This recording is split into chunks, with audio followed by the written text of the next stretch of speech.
Hello, folks. Welcome back. This is Chris in Central Pennsylvania.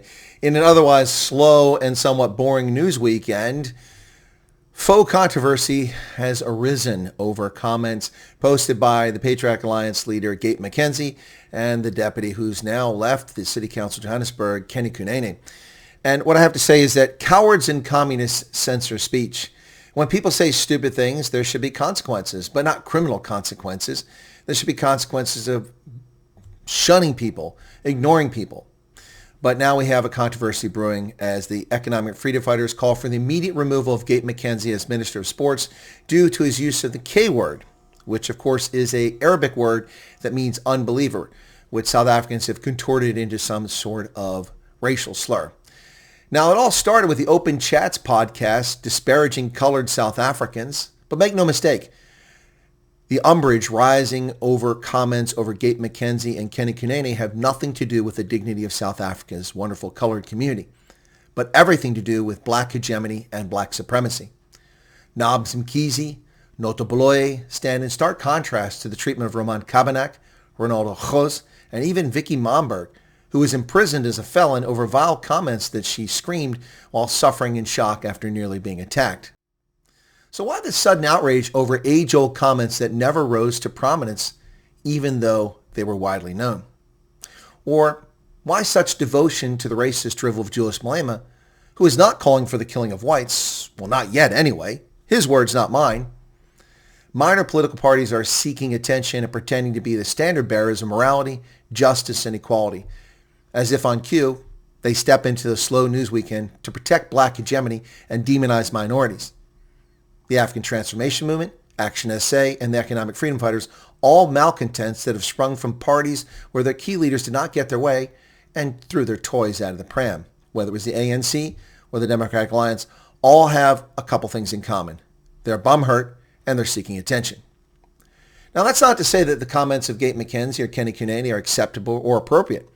Their attitudes and comments were abhorrent, as if that really matters in South Africa, where people openly call for the killing of white South African citizens with no consequences.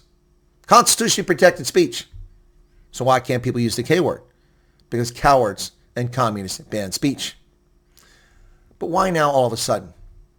Because racism directed against minorities is getting all the attention, folks, with the Open Chats podcast.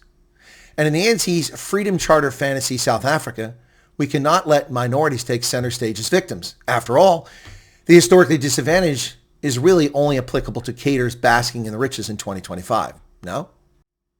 In a statement issued on Saturday, Action SA's Member of Parliament Alan Beasley said the party has reservations about the effectiveness of the South African Human Rights Commission. As do I. As do I. He said it remains the constitutionally empowered institution mandated to address such matters, if only it did so without bias and bigotry. Accordingly, we will follow the prescribed process, but we are fully prepared to independently institute proceedings at the Equality Court in terms of Section 20 of the Promotion of Equality and Prevention of Unfair Discrimination Act. For their part, the African Transformation Movement formally lodged a complaint against Sports, Arts and Culture Minister Gayton McKenzie, alleging that his racist remarks aimed at black South Africans and calling for an urgent investigation into his removal. But the ATM is not filing an urgent application for the removal of Julius Malema from Parliament or his sanctioning or censure for his racist comments about white South Africans on hundreds of occasions, or singing a song calling for the violent murder of whites. They don't stand for that. No. But now their feelings are hurt over comments that have been known in the public for years. The complaint submitted to the presidency, to Parliament, and the Parliamentary Joint Committee on Ethics and Members' Interest centers on tweets that the ATM said contained racist slurs directed at the black community. Now, McKenzie is embroiled in controversy regarding his old social media posts going all the way back to 2011 on Twitter during his time as a businessman. They have a highly offensive racial slur towards blacks, being the K word.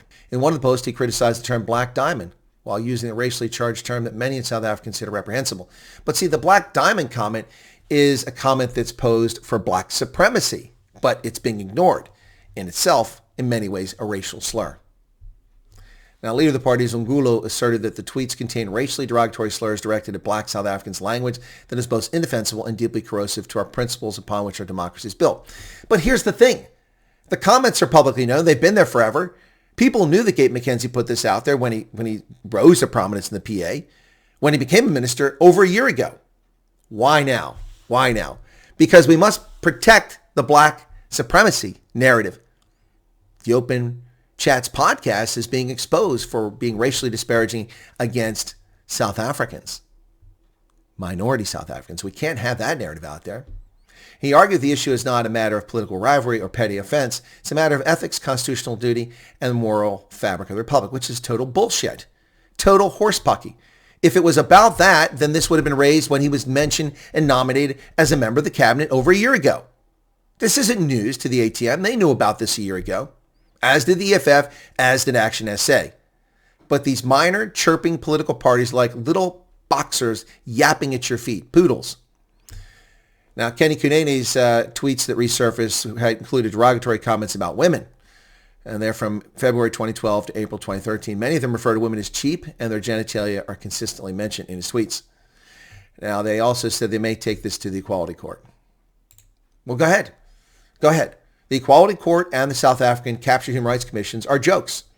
There are organizations that support black supremacy and black hegemony, not equality of all citizens in South Africa. Just look at the results. Look, they're still pursuing Ronaldo Gross. Why?